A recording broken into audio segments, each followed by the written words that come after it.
भारत तिब्बत सहयोग मंच प्रबुद्ध प्रकोष्ठ द्वारा राजधानी दिल्ली के कॉन्स्टिट्यूशन क्लब में मंच की रजत जयंती के अवसर पर एक विचार गोष्ठी संपन्न हुई। विचार गोष्ठी का विषय था भारत चीन संबंध तिब्बत के विशेष संदर्भ में। इस विचार गोष्ठी में मुख्य वक्ता के रूप में उपस्थित राष्ट्रीय स्वयंसेवक संघ के वरिष्ठ प्रचारक एवं मंच के मार्गदर्शक माननीय डॉक्टर इंद्रेश कुमार जी ने कहा कि पूरी दुनिया में दहशत फैलाने के लिए कोरोना चीन द्वारा लॉन्च किया गया, किंतु चीन ने ऐसा साबित करने का प्रयास किया कि जैसे उसके ऊपर कोरोना का कोई असर ही नहीं हुआ।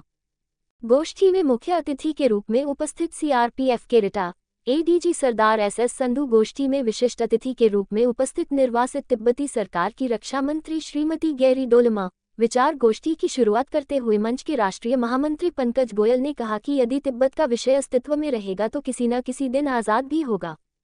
तिब्बत की आज़ादी के लिए मंच 25 वर्षों से लगातार जन जागरण अभियान चला रहा है। श्री गोयल ने कहा कि यदि तिब्बत आज़ाद होगा तो भारत की सीमाएं भी सुरक्षित होंगी। मुझे इस बात की बेहद प्रसन्नता है कि तिब्बत की आज़ादी के लिए मंच के कार्यकर्ता अनवरत कार्य कर रहे हैं और आगे भी करते रहेंगे।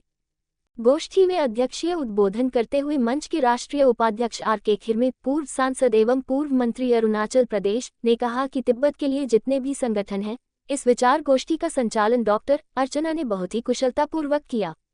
धन्यवाद ज्ञापित करते हुए डॉक्टर सीमा गुप्ता ने कहा कि यह विचार गोष्ठी सभी के प्रयास से संपन्न हुई और मैं उम्मीद करती हूं कि भविष्य में मंच के उद्देश्यों को पूरा करने के लिए और सक्रियता से काम होगा। इस अवसर पर निर्वासित तिब्बती सरकार के पूर्व डिप्टी स्पीकर याशी पूंछोक, मंच के राष्ट्रीय कोषाध्यक्ष एडवोकेट रविंद्र गुप्ता, राष्ट्रीय मंत्री अनिल मोगा, मंच की महिला विभाग की राष्ट्रीय अध्यक्ष श्रीमती रेखा गुप्ता, क्षेत्र संयोजक चौधरी मानगेराम, डा पूनम गुप्ता, डा ऋतु Agarwal, advocate Shakti Singh, Deepak Sharma, advocate Monika Markan, Asif Khan, advocate Shivam Rawat, डा के शर्मा, डॉक्टर विशाल दुबे, मनोज तेवतिया, संजीव पांड्य, कपिल श्रीवास्तव सहित काफी संख्या में गणमान्य लोगों की उपस्थिति रही। जगदम्बा सिंह, राष्ट्रीय प्रचार प्रमुख, भारत तिब्बत सहयोग मंच।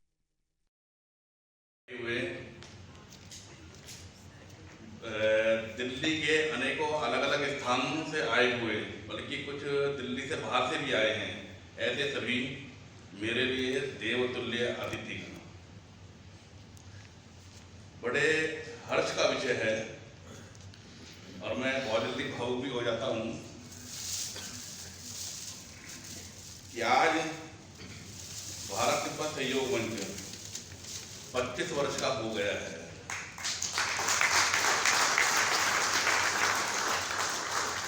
कल 5 मई को पूरे 25 वर्ष हुए। 1999 में इसकी स्थापना हुई। पूरे देश भर में अलग अलग स्थानों में देश भर के कार्यकर्ताओं ने कार्यक्रमों का आयोजन किया। विभिन्न प्रकार के कार्यक्रम हुए। उसी कड़ी में ही यह एक कार्यक्रम है। तो आज आप सभी प्रबुद्ध जन यहाँ उपस्थित हुए हैं। आप सबको मैं नमन करता हूँ, सबका अभिनंदन करता हूँ, वंदन करता हूँ। भारत तिब्बत सहयोग मंच क्या, नाम से ही ध्यान में आता है तिब्बत को सहयोग करने के लिए ऐसा मंच, लेकिन इसकी आवश्यकता क्यों पड़ी? माननीय इंद्रेश जी जम्मू कश्मीर, हिमाचल प्रदेश और लद्दाख, जो कि एक ऐसा क्षेत्र था आतंकवाद से पीड़ित प्रदेश, और दुश्मन वहां पे गिद्ध दृष्टि लगाए बैठा, चाहे पाकिस्तान की ओर से हो, चाहे सबसे लंबी सीमा चीन की तरफ से हो, और यह दोनों ही भारत के सदा से दुश्मन रहे। और चीन तो हमारा पड़ोसी देश कभी रहा ही नहीं है। हमारा पड़ोसी देश था तो तिब्बत था, लेकिन देश की आजादी के बाद से ही ये दोनों देश हमेशा दुश्मनी मनाते रहे।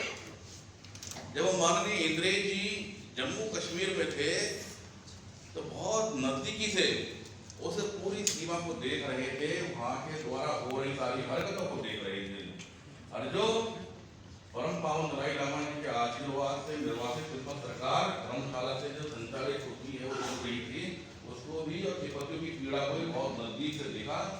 तब जाकर के 5 मई 1999 का वह ऐसा शुभ अवसर था जो भारत तिब्बत सहयोग मंच की स्थापना आपके द्वारा की गई।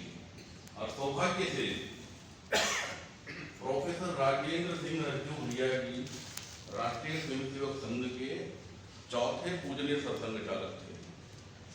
साथ ही 5वें पूजनीय सरसंघ चालक रहे ऐसे स्वर्गीय केसी सुदर्शन जी।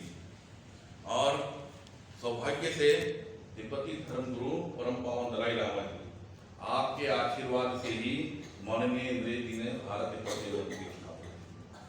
इन 25 वर्षों में जो तिब्बत का विषय है, मैं ये कहता हूं कि जब वो विषय जीवित रहेगा तो तिब्बत भी आजाद होगा। इसलिए विषय को जीवित रखने का काम बहुत जरूरी है, जो कि भारत तिब्बत सहयोग मंच ने 25 वर्षों में तिब्बत की आजादी, कैलाश मानसरोवर की मुक्ति और भारत की सुरक्षा को लेकर के देश भर के तमाम जिलों में, गांव शहर में, गली मोहल्लों में जाकर के कार्यकर्ताओं के द्वारा लोगों को जागृत करने का काम किया है। एक समय था शायद तिब्बत की बात करते थे तो बहुत लोगों को तो समझ में ही नहीं आता था। बहुत लोग यही पूछा करते क्या है भैया तिब्बत, इस प्रकार की भाषा होती थी। लेकिन आज इस बात की कम से कम प्रसन्नता है कि हम जब तिब्बत की बात करते हैं तो सामने वाले को समझ में आता है कि हाँ, तिब्बत वास्तव में बहुत जरूरी है।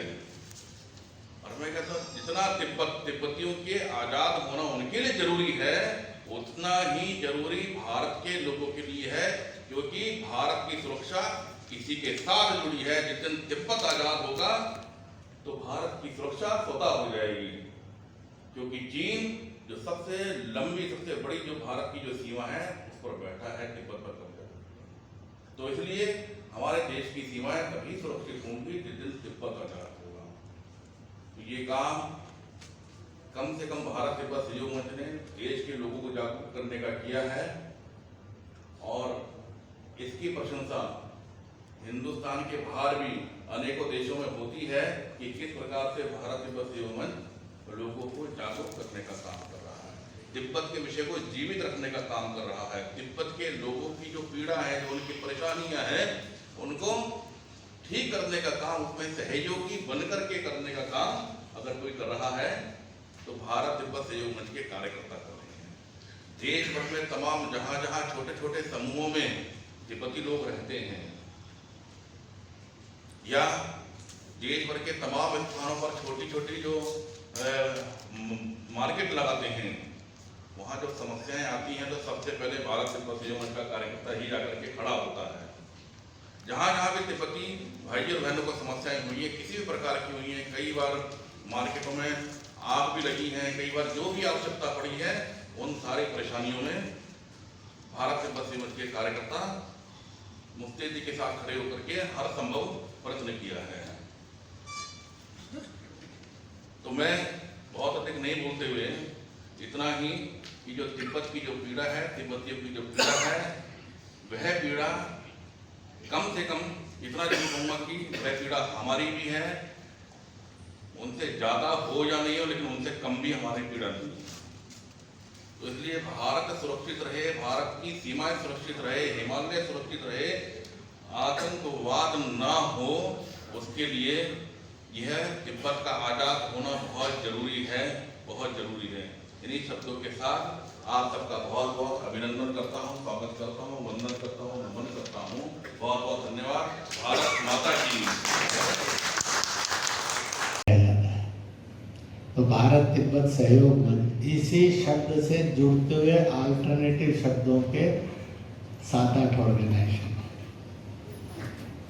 खिरमे जी वो जो भारत के ऐसे सारे तिब्बत समर्थक समूह हैं, उनकी कोऑर्डिनेशन कमेटी के कन्वीनर है, हाँ कन्वीनर है। तो ये भुगतते रहते हैं हम।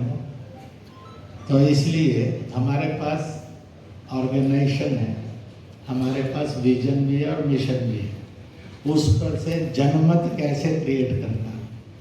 और तीसरा पॉइंट, जिन जिन को ये जनमत क्रिएट करने के लिए विदेशों में कोई स्कोप मिलता है तो वहाँ भी करना चाहिए। ये सब कब्जा है, सच भी है।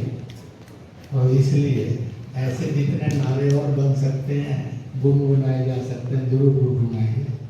और इन्हीं शब्दों के साथ जय भारत, जय तिब्बत, जय जगत। हम जय जगत के स्वामी हैं, इसलिए उसको पसंद कर रहे हैं। बहुत बहुत बहुत बहुत बधाई।